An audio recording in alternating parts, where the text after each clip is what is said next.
नमस्कार. ठाण्याच्या राजकीय, सामाजिक आणि सांस्कृतिक घडामोडींचं वर्तमान चित्र दाखवणाऱ्या ठाणे वर्तमानमध्ये मी नितीन बोरसे आपलं पुन्हा एकदा हार्दिक स्वागत करतो. मंडळी, सादर करीत आहोत आजच्या ठळक बातम्या.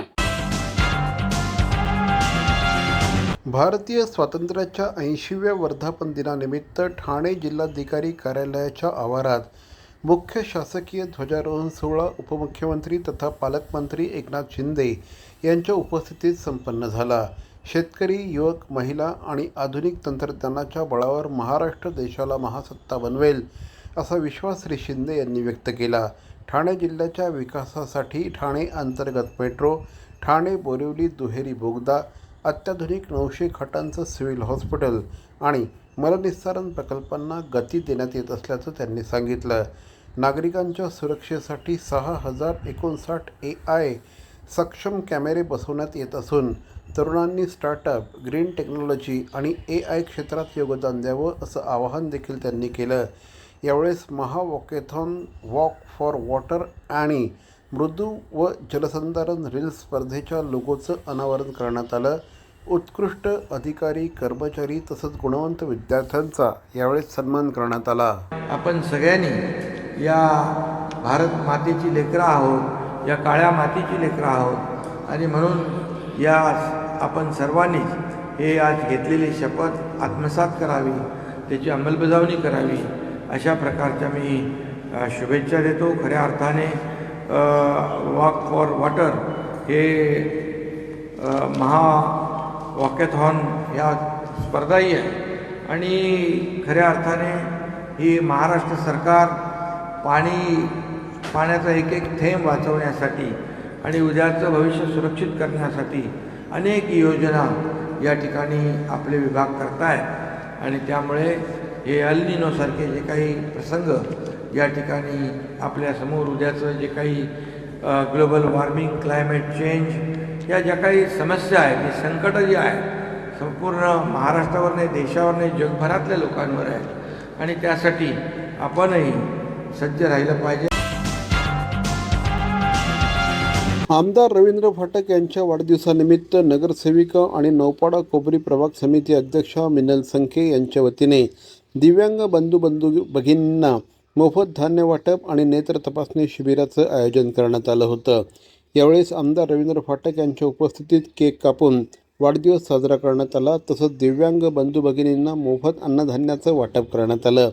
यावेळेस नगरसेविका आणि नौपाडा कोपरी प्रभाग समितीच्या अध्यक्षा सौ मिनल संखे यांनी प्रसारमाध्यमांशी बोलताना अधिक माहिती दिली. मनापासून धन्यवाद की दरवर्षीच्या माध्यमातून कार्यक्रम आयोजित करतात आणि खास करून दिव्यांगांसाठी आपण जसं यांनी सांगितल्याप्रमाणे दिव्यांगांसाठी आपण ठाणे जिल्ह्यामध्ये सन्माननीय शिंदेसाहेबांच्या नेतृत्वाखाली महाराष्ट्रामध्ये सर्वच लोक आपण त्याच्या माध्यमातून काम मदत करतोय. बच्चू कडू पण त्याच्यामध्ये सहकार्य असतात, त्यांचा मगाशी मला फोन आला होता. तर आम्ही सर्व तुमच्या सोबत आहे. तर शुभेच्छा कशा द्याव्या, त्यांना आशीर्वाद कसे लाभले पाहिजेत यासाठी आज दिव्यांगांना आपण मोफत धान्य वाटलेले आहेत. मला असं वाटतं की ज्याने मला आज घडवलं, जे राजकारणात आणलं, जे समाजकार्यासाठी मला उभं केलं, अशा आमदार रवींद्र फाटक साहेबांना वाढदिवसाच्या शुभेच्छा. त्या शुभेच्छा कशा द्यायच्या, एक आगळ्या वेगळ्या म्हणून आपले जे अपंग लोक आहेत, जे दिव्यांग लोक आहेत, त्यांना धान्य वाटप करून त्यांचे आशीर्वाद साहेबांना लाभले पाहिजेत अशा विविधने कार्यक्रम मी केलेला आहे. तसंच मुलांना, विद्यार्थ्यांनाही वह्या वाटप दिलेल्या आहेत आणि ह्या कार्यक्रमामुळे साहेबांना मी खूप खूप शुभेच्छा देते. वागळे एस्टेट येथील ॲमेझॉन कंपनीमधील स्थानिक युवकांच्या कामाच्या रेट कार्डमध्ये अन्यायकारक कपात केल्याचा आरोप करत शिवसेनेच्या वतीने ॲमेझॉनला निवेदन देण्यात आलं. शिवसेना विभाग प्रमुख आणि ठाणे महापालिकेचे माजी नगरसेवक एकनाथ भोईर यांनी संबंधित ठेकेदार व्यवस्थापकांची भेट घेऊन जाब विचारला. यापूर्वी प्रति ऑर्डर 50 रुपये असलेला दर नवीन वेंडरकडून 22 रुपयांवर आणण्यात आला असून कर्मचाऱ्यांच्या इन्सेंटिव्हमध्येही कपात झाल्याचं निवेदनात म्हटलं आहे. वाढती महागाई आणि युवकांवरील कौटुंबिक जबाबदाऱ्या लक्षात घेता जुने दर कायम ठेवण्याची मागणी करण्यात आली. याबाबत वागळे इस्टेट पोलीस ठाण्यात वरिष्ठ पोलीस निरीक्षक अशोक उतेकर यांना देखील निवेदन देण्यात आलं. मागण्या मान्य न झाल्यास आंदोलनाचा इशारा या निमित्ताने श्री एकनाथ भोईर यांनी दिला आहे. आणि त्या ठिकाणी ॲमेझॉनचे एक एजन्सी त्या ठिकाणी आलेली आहे आणि त्या ठिकाणी जवळजवळ माझ्या प्रभागातील 150 मुलं त्या ॲमेझॉनच्या याच्यामध्ये काम करतात. त्यांना काहीतरी ते 50 रुपये असं एक डिलिव्हरीचे जे चार्जेस ठरलेले होते. 1 वर्षापासून ती मुलं काम करतात आणि मराठी मुलंही त्याच्यामध्ये आहेत, उत्तर भारतीय मुलं आहेत, मुस्लिमही मुलं आहेत. हे सगळ्या जाती धर्माची मुलं अगदी रोजगार नसल्यामुळे त्या रोजगार या ठिकाणी मिळावं या दृष्टिकोनाने ते ॲमेझॉनमध्ये दाखल झालेले 1 वर्षापूर्वी. आणि ॲमेझॉनच्या त्या एजन्सीने कोणाला तरी हाताशी धरून आणि त्या ठिकाणी त्यांचे 50 रुपये जो चार्ज होता तो 22 रुपयावर आणला. त्या मुलाला कसं परवडेल? स्वतःची गाडी, स्वतःची व्हेकल, पेट्रोल स्वतःचा आणि 4 किलोमीटरची रेंज असते त्यांना हे करण्याची, डिलिव्हरी करण्याची. आणि अगदी 4-4 माले 5-5 माले चढून त्यांना डिलिव्हरी त्यांना करावं लागतं एका डिलिव्हरी बॉयला. त्यांना 16-16 तास काम करून सगळं खर्च जाऊन 20-22 हजार रुपयेसुद्धा महिन्याला पडत नाही. आणि अशी परिस्थिती असताना त्या ठिकाणी कोणीतरी नवीन एजन्सी आली, त्यांनी कोणाला तरी हाताशी धरला आणि म्हटलं 22 रुपयामध्ये काम करा, 50 रुपयाचा रेट 22 रुपये करा. मग ते काल मुलाने थोडासा विरोध केला, पण त्या मुलाला त्याच्यासाठीच मी ॲमेझॉनलाही निवेदन दिलं की बाबा तुम्ही स्थानिक मुलांच्या याच्यावर रोजगारावर तुम्हाला मारता येणार नाही, पोटावर मारता येणार नाही. अगदा तुम्ही जर त्या प्रयत्न केला तर तुम्हाला शिवसेनेच्या स्टाईलने उत्तर दिल्याशिवाय राहणार नाही. लोकसभा मतदारसंघाचे खासदार नरेश म्हस्के यांच्या विशेष निधीतून आणि संकल्पनेतून चराई येथील निर्मला देवी चिंतामणी दिघे चौक तसंच हरिनिवास चौकाचं नूतनीकरण आणि सुशोभीकरण करण्यात आलं आहे. स्वातंत्र्य दिनाच्या निमित्ताने या विकास कामांचं लोकार्पण उपमुख्यमंत्री एकनाथ शिंदे यांच्या हस्ते झालं. हरिनिवास चौकात ठाण्याच्या ऐतिहासिक वारशाशी सांगड घालत श्रीकृष्णाच्या पदन्यासाचं आकर्षक शिल्प साकारण्यात आलं आहे.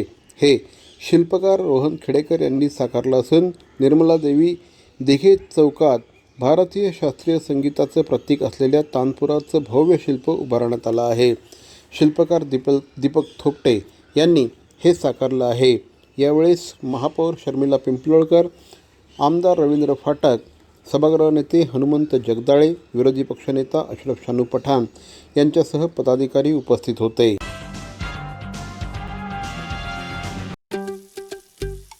दादा, दात घासताय ना, मग पाणी का वाया घालवताय? ताई, भांडी घासा नाहीतर फोन पहा, पण नळ का चालू ठेवलाय? अंघोळ झाली ना करून, मग शॉवर चालूच. कपडे धुताय पण पाणी वाया जातंय, त्याचं काय? गाडी अशी धुताय आणि उद्या पाणी कायमचं संपलं तर? पाण्यासाठी किती जणांची वणवण होते. कित्येक कुटुंबांना तर पाणी मिळतही नाहीये. पाणी बोलत नाही, पण आपण त्याची किंमत जाणली पाहिजे. पाण्याचा अपव्यय टाळा, परिस्थिती भीषण होऊ शकते. प्रत्येक थेंब जपा, पाणी वाचवा. पाणी ही निसर्गाची देणगी आहे. पाणी निर्माण करता येत नाही. पाण्याची बचत हीच पाण्याची निर्मिती. ठाणे महानगरपालिकेतर्फे जनहितार्थ जारी. ठाणे महानगरपालिकेचे मालमत्ता कर म्हणजेच प्रॉपर्टी टॅक्स भरण्याचे आवाहन. सन 2022-23 या आर्थिक वर्षाचे मालमत्ता कराचे म्हणजेच प्रॉपर्टी टॅक्सचे बिल ठाणेकर करदात्यांना महापालिकेमार्फत आर्थिक वर्षाच्या सुरुवातीस म्हणजेच माहे एप्रिल 2022 मध्ये देण्यात आलेले आहे. तथापि अद्यापही काही करदात्यांनी मालमत्ता कर महापालिकेकडे जमा केलेला नाही. सध्या आर्थिक वर्षाचा अंतिम टप्पा सुरू झाला आहे. मालमत्ता कर वसुलीसाठी महापालिकेतर्फे कडक कारवाई हाती घेण्यात आली आहे. या अंतर्गत जंगम मालमत्ता, टीव्ही, फ्रीज, वाहन व इतर जप्त करणे तसेच स्थावर मालमत्ता वॉरंट बजावून जप्त करण्यात येत असून मालमत्तेचा जाहीर विक्रीद्वारे लिलाव करून कराची रक्कम वसूल करण्यात येत आहे. मालमत्तेस पाणी पुरवठा करण्यात येणारे नळ संयोजन खंडित करण्यात येत आहेत. त्याचप्रमाणे थकीत मालमत्ता करावर 2% व्याज आकारले जात असल्याने भरावयाची रक्कम वाढत आहे. आपला मालमत्ता कर propertytax.thanecity.gov.in या लिंकद्वारे तसंच गुगल पे, फोन पे, पेटीएम याद्वारे ऑनलाईन पद्धतीने करण्याची सुविधा उपलब्ध करून दिली आहे. शनिवार, रविवार व सार्वजनिक सुट्टीच्या दिवशी नागरिकांना मालमत्ता कर भरणे सोयीचे व्हावे याकरता महापालिकेचे मालमत्ता कर संलग्न कार्यालय या दिवशी कार्यान्वित ठेवण्यात आलेले आहे. तरी मालमत्ता कर वसुलीची अप्रिय कारवाई टाळण्याच्या दृष्टिकोनातून मालमत्ता कर भरून महापालिकेस सहकार्य करावे. धन्यवाद. भवानी ज्वेलर्स ठाणे, पारंपरिक आणि आधुनिक दागिन्यांचा अप्रतिम संगम. प्रत्येक स्त्रीची पहिली पसंती भवानी ज्वेलर्स ठाणे. नक्की भेट द्या. CP Goenka International School, nurturing talent at young age for scholastics, sports and performing arts in global perspective. Proud to have world toppers and country toppers in 10th standard Cambridge examinations. Ranked the best emerging school by the Times of India for personality over percentage. CP Goenka is the intelligent choice. Nashik शहरातील रस्त्यांवर मोठ्या प्रमाणात खड्डे पडले असून पावसाळ्यात नागरिकांना त्रास सहन करावा लागतो आहे. हे खड्डे लवकरात लवकर बुजवले पाहिजे आणि या प्रश्नावर राजकारण करू नये असं मत परिवहन मंत्री प्रताप सरनाईक यांनी व्यक्त केलं आहे. शिवसेनेचे खासदार संजय राऊत यांच्यावर टीका करताना श्री सरनाईक यांनी दिल्ली आणि मुंबईमध्ये काम नसल्याने सध्या ते नाशिकमध्ये खड्डे बुजवत आहेत अशी बोचरी टीका त्यांनी केली. दरम्यान ST स्टँड परिसरातही मोठे खड्डे असून ते तातडीने बुजवण्याच्या सूचना देण्यात आल्याचं देखील त्यांनी सांगितलं. जितेंद्र आव्हाड यांच्या नाराजीवर बोलताना सरनाईक यांनी आव्हाड महायुतीत आले तर त्यांनाही चांगली संधी मिळू शकते असं सांगितलं. कंत्राटदारांचं सध्या आंदोलन चालू आहे. थकीत 86,000 कोटी रुपयांची देणी मिळावी यासाठी हे आंदोलन होत आहे. या मागण्यांवर मुख्यमंत्री योग्य तो निर्णय घेतील असं देखील श्री सरनाईक यांनी सांगितलं.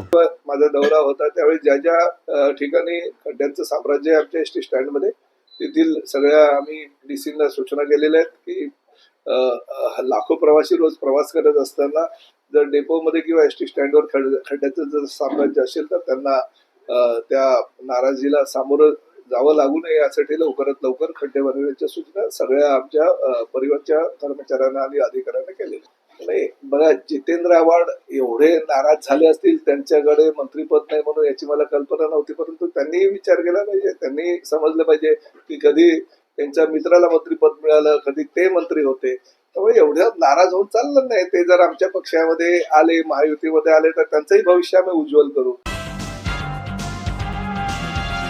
SIR अर्थात विशेष पुनरीक्षण मोहिमेची पद्धत सर्वांसाठी नवीन असून या मोहिमेत मोठ्या संख्येने मतदारांची नावं राहिली असतील तर त्याचा गांभीर्याने विचार होणं आवश्यक आहे असं मत परिवहन मंत्री प्रताप सरनाईक यांनी व्यक्त केलं.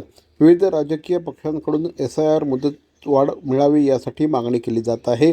त्यामुळे निवडणूक आयोगाने साकल्याने विचार करून आवश्यक असल्यास मुदत वाढवावी अशी भूमिका श्री सरनाईक यांनी मांडली. दरम्यान मराठी भाषा न शिकणाऱ्या रिक्षा आणि टॅक्सी चालकांबाबतही भूमिका स्पष्ट केली. या संदर्भात RTO अधिकाऱ्यांची 19 ऑगस्ट रोजी बैठक बोलवण्यात आली असून मराठी भाषा शिकण्यास नकार देणाऱ्या मुजोर रिक्षा आणि टॅक्सी चालकांवर कोणती कारवाई करायची या संदर्भात बैठकीत निर्णय घेतला जाईल असं देखील त्यांनी सांगितलं. सर्व राजकीय पक्षांनी निवडणूक आयोगाकडे मागणी केलेली आहे. अजून त्याला वेळ मिळावा, एक्सटेन्शन मिळावं, कारण नवीनच पद्धती असल्या कारणाने एकदमच सर्वसामान्य मतदारांना त्याची माहिती कळलेली नसल्या कारणानं थोडीशी जर मुदत झाली तर SIR मध्ये चांगल्या प्रकारे अजूनही नोंदणी होऊ शकेल. कारवाई करत असताना सुरुवातीला जर तो पकडला गेला तर त्याला 30 दिवसाची मुदत देऊन संधी उपलब्ध करून देऊ की अजूनही तू मराठी 30 दिवसामध्ये शिकू शकतो. 30 दिवसानंतर परत त्याची RTOच्या अधिकाऱ्यांच्या माध्यमातून तोंडी परीक्षा घेतली जाईल. त्या तोंडी परीक्षेमध्ये जर पास झाला तर ठीक आहे, परंतु जर नापास झालं तर त्याचं लायसन्स 3 महिन्याकरता सस्पेंड केलं जाईल आणि परत 3 महिन्यामध्ये जर तो मराठी शिकला नाही तर त्याचं लायसन्स पूर्णतः रद्द करण्यात येईल. किंबहुना जे परमिट होल्डर आहे ते जेव्हा रिन्यू करायला येतील परमिट तेव्हा त्यांची सुद्धा परीक्षा घेतली जाईल आणि त्यांनाही जर मराठी नाही आलं तर ते परमिट सुद्धा रद्द करण्यात येईल. श्रावण महिन्याच्या पहिल्या सोमवारी ठाण्याचं ग्रामदैवत असलेल्या श्री कोपनेश्वर मंदिरात भाविकांनी आज गर्दी केल्याचं चित्र बघायला मिळालं. श्रावणी सोमवार निमित्त संपूर्ण मंदिर परिसराची आकर्षक फुलांनी सजावट करण्यात आली होती.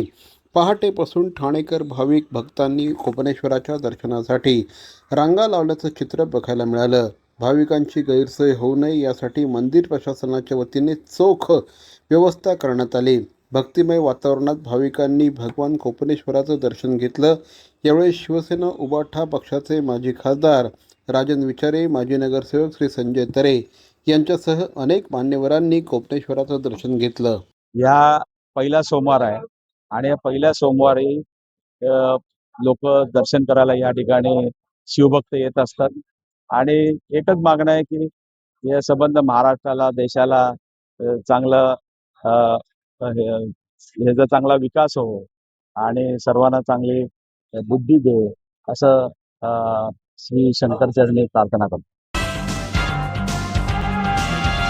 तर या होत्या आजच्या ठळक बातम्या. ठाणे वर्तमानमधून आम्ही ठाण्याच्या राजकीय, सामाजिक आणि सांस्कृतिक घडामोडींचं वर्तमान चित्र दाखवण्याचा प्रयत्न करतोय. अर्थातच त्यासाठी आपल्या सहकार्याची गरज आहे. तेव्हा आपल्या सूचना आणि समस्या आम्हाला जरूर कळवा. आमचा पत्ता ठाणे वर्तमान, Dadoji Konde stadium, shop number 16, Khatan road, Thane पश्चिम. दूरध्वनी क्रमांक 9820939420. तर मग पुन्हा भेटू उद्या याच वेळी याच ठिकाणी ठाणे वर्तमानमध्ये. तोपर्यंत धन्यवाद. जय हिंद, जय महाराष्ट्र.